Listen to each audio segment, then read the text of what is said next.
Bienvenidos al segundo capítulo de aerodinámica, una clase muy interesante. Hoy veremos el flujo laminar turbulento, el número de Reynolds y veremos el número Mach. También veremos algo muy peligroso en aviación, el config corner. Si no has visto el primer video, te lo dejo aquí en la esquina superior derecha de este video para que lo cliques y vayas y lo veas antes de ver este video. Empecemos.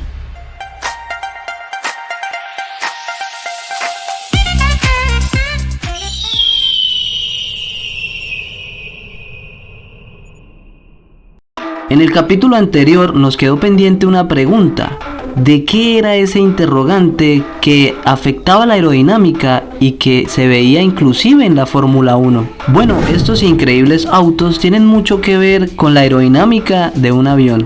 Veamos el siguiente ejemplo. Sabemos que un avión genera una fuerza hacia arriba que se llama sustentación, pues los autos de Fórmula 1 generan una fuerza que es lo contrario a la sustentación, llamada carga aerodinámica, ya que el objetivo de un avión es volar y el objetivo de estos autos es mantenerse pegado al suelo. Parte de esto es gracias al alerón trasero y mantenerse pegado al suelo es gracias a la carga aerodinámica y al teorema de Bernoulli. Así es, Bernoulli, aquí también entra. Mucha gente en el video pasado me escribió en los comentarios que Bernoulli no tenía nada que ver con la sustentación de los aviones. Y sí, en algunos perfiles alares el mayor responsable de la sustentación es la tercera ley de Newton. Pero el teorema de Bernoulli también hace presencia en cierto porcentaje, inclusive en algunas aeronaves siendo el mayor responsable. Eso fue lo que exactamente dijo la NASA. No confundan ni malinterpreten el comunicado que lanzó hace años. Otro comunicado que generó mucha polémica es el siguiente. Imagínate que estás en una bicicleta y estás en un día muy lluvioso y la calle está súper mojada. En tu opinión, ¿cuál sería la mejor opción para evitar resbalarse y que el neumático se adhiera mejor? ¿Inflar mucho la rueda o más bien llevarla un poco desinflada? Te leo abajo en los comentarios. Estos autos, a ser tan pegados al suelo, va a obligar que el aire que pasa por debajo del auto se acelere, ya que va a pasar por un ducto más delgado, igual que en un tubo Venturi. Esto va a provocar que el aire aumente su velocidad, por tanto disminuye presión. Así que el aire de la atmósfera en teoría va a tener más presión. Esto va a causar una fuerza de succión del auto contra el suelo. Así que si eres motociclista o ciclista, no te pegues mucho a un camión, porque sí es cierto que te puede succionar por este mismo motivo, si se cumplen ciertas condiciones. Estos autos generan una carga aerodinámica tan poderosa que pueden dar curvas a más de 200 km por hora. Inclusive en un túnel podrían andar de cabeza sin caerse si van a cierta velocidad. Pero ¿qué tiene que ver todo esto con un avión comercial? Pues tiene que ver mucho, o bueno, por lo menos nos sirve para entenderlo mejor. Estos autos de la Fórmula 1, como hemos visto, generan mucha carga aerodinámica para mantenerse lo más pegado al suelo en todo momento, para poder dar curvas a más de 200 km por hora. Pero todo esto no es gratis, pagan un gran precio. El rebufo.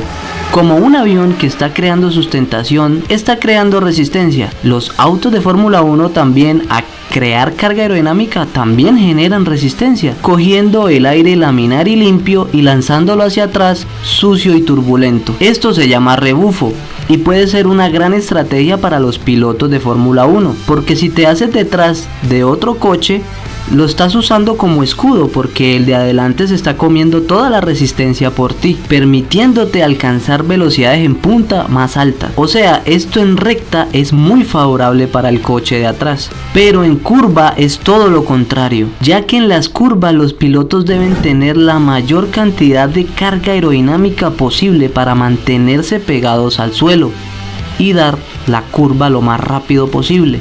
Así que no te serviría un aire tan sucio y turbulento para crear carga aerodinámica.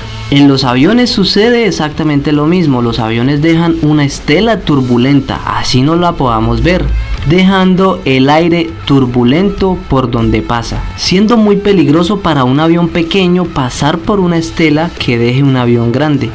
Y aquí tenemos las categorías de estela turbulenta en aviación, siendo la categoría ligero aviones que pesan menos de 7.000 kilogramos. La categoría media, aeronaves que se encuentren entre 7.000 y 136.000 kilos. Categoría pesada, más de 136.000 kilos. Y categoría Juliet o super pesado, solo entran dos aeronaves, el Airbus A380 y el Antonov 225. Esta aeronave era la más grande en el mundo. Era tan pesada que en algunas condiciones la pista podría quedar cerrada por 15 minutos. Desafortunadamente esta aeronave ya no existe, fue destruida por Rusia en Ucrania. Es por esto que en radiocomunicaciones vas a escuchar a los pilotos y a los controladores decir la palabra pesado después de la matrícula de un avión de categoría pesada. Esto es para mantener alta la conciencia situacional del controlador y los pilotos, para mantener la separación con aeronaves de categoría más livianas. Aquí tenemos una tabla de separación entre las categorías por tiempo.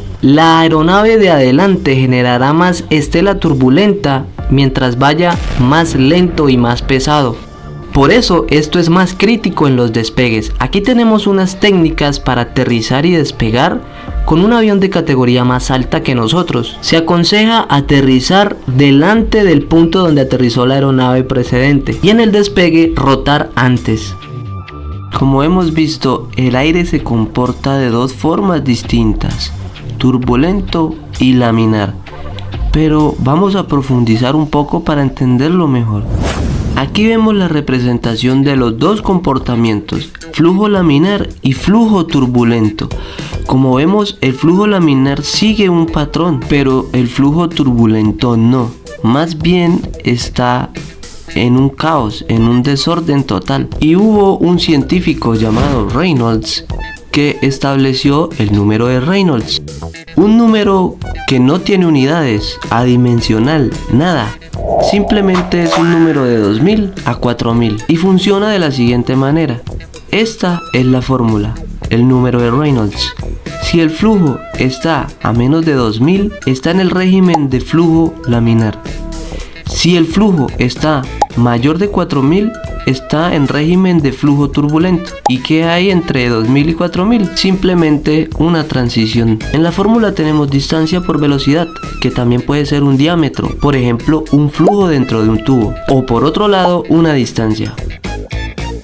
Aquí podemos ver en este ejemplo que cuando abro un poco la llave, el flujo del agua va a salir laminar, ya que no tiene tanta velocidad. Y a medida que va cayendo, pues se va volviendo turbulento, ya que está recorriendo una distancia en altura. Pero cuando abro la llave en su totalidad, aumenta la velocidad, por tanto la turbulencia, se vuelve turbulento. Y en este ejemplo vemos cómo el agua entra a laminar, pero cuando recorre una distancia se vuelve turbulento. El agua nos sirve para este ejemplo, ya que el agua y el aire se comportan casi idéntico.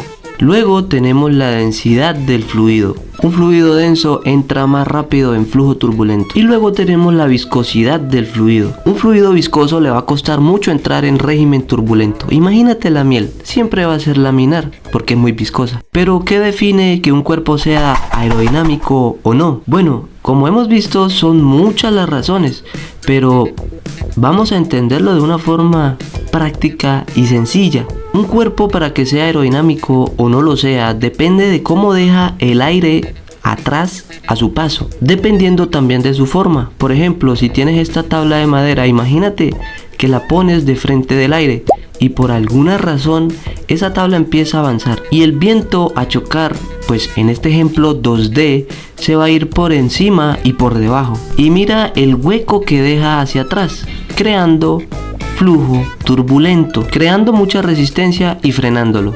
Ahora, por ejemplo, una bala, si vemos el aire, no deja tanto hueco y no desordena tanto el aire cuando la bala pasa. Esto lo hace aerodinámica. Mira este ejemplo.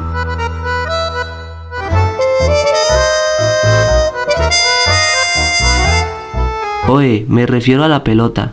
Si golpeas una pelota de playa, esta solamente avanzará máximo 5 metros, así la golpees con toda tu fuerza. El problema de estas pelotas es que son muy lisas y el aire pasa de una forma muy laminar y va a tardar en unirse. Es por eso que las pelotas de golf tienen estos huecos para crear aire turbulento en estos huequitos y la pelota puede avanzar mucho mejor sin frenarse tanto como ocurre en la pelota de playa. Y es que lo que pasa es que cuando un cuerpo atraviesa el aire, las partículas de aire le van avisando a las de adelante que ahí viene el cuerpo.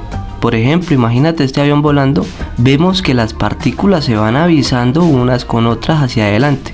El mejor ejemplo para entenderlo es un pato en un lago. Delante del patico, el agua ya sabe que ahí viene el cuerpo. Ahora, por ejemplo, veamos el sonido. El sonido también emite una onda y entre más rápido sea el cuerpo, pues más va a alcanzar a las ondas de su propio sonido. Es por eso que cuando un avión viaja más rápido que su propio sonido, se produce una onda de choque, porque está chocando su propio sonido. Pero ¿cómo es posible esto? Si por ejemplo estamos en un auto que está a una velocidad de 100 km por hora, una velocidad constante, y nosotros lanzamos una pelota desde el auto a una velocidad de 50 km por hora, pues la velocidad de la pelota sería 150 porque tiene que sumarse la velocidad del auto. Pero entonces, ¿por qué con el sonido no ocurre esto? Bueno, lo que pasa es que el sonido es una onda. Por ejemplo, si vas al río y lanzas una piedra, vas a observar las ondas que se expanden. Puedes tirar una roca más grande o inclusive desde una altura mayor y la velocidad de la onda va a ser la misma porque es una onda. La velocidad del sonido siempre va a ser la misma, 342 metros por segundo a nivel medio del mar. Solamente va a cambiar su velocidad dependiendo de la altura y por el medio que se mueva. Por ejemplo, no se va a mover lo mismo en el aire que en el agua. Por ejemplo, en estas condiciones sí va a variar su velocidad un poco. Y esto se define con un número llamado número Mach, que simplemente es dividir la velocidad real del avión por la velocidad del sonido. Si el resultado da 0.5, pues se está moviendo a la mitad del sonido. Y si da Mach 2, pues el cuerpo se está moviendo al doble de la velocidad del sonido. Y si el resultado da 1, pues el cuerpo está moviéndose a la velocidad del sonido. Pero como ya dijimos, la velocidad del sonido depende de la altura y de las condiciones atmosféricas que haya en ese momento. Ahí la velocidad del sonido va a variar. No olvides suscribirte para que veas el próximo video. Pero aquí nace algo muy peligroso. Tan peligroso que recibe el nombre de Coffin Corner o la esquina del ataúd.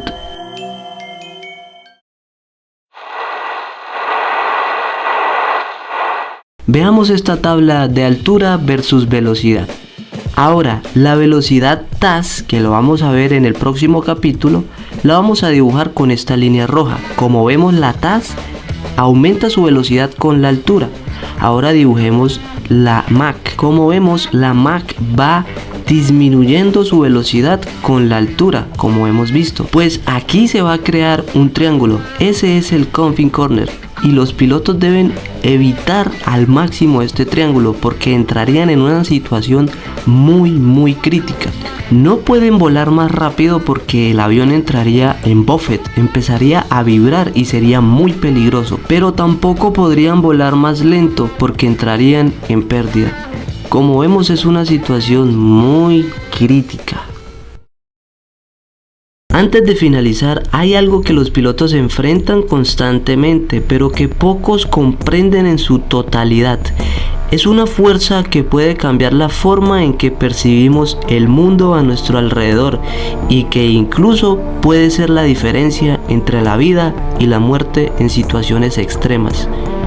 ¿De qué se trata? Lo descubrirás en el próximo video. No te lo pierdas. Suscríbete.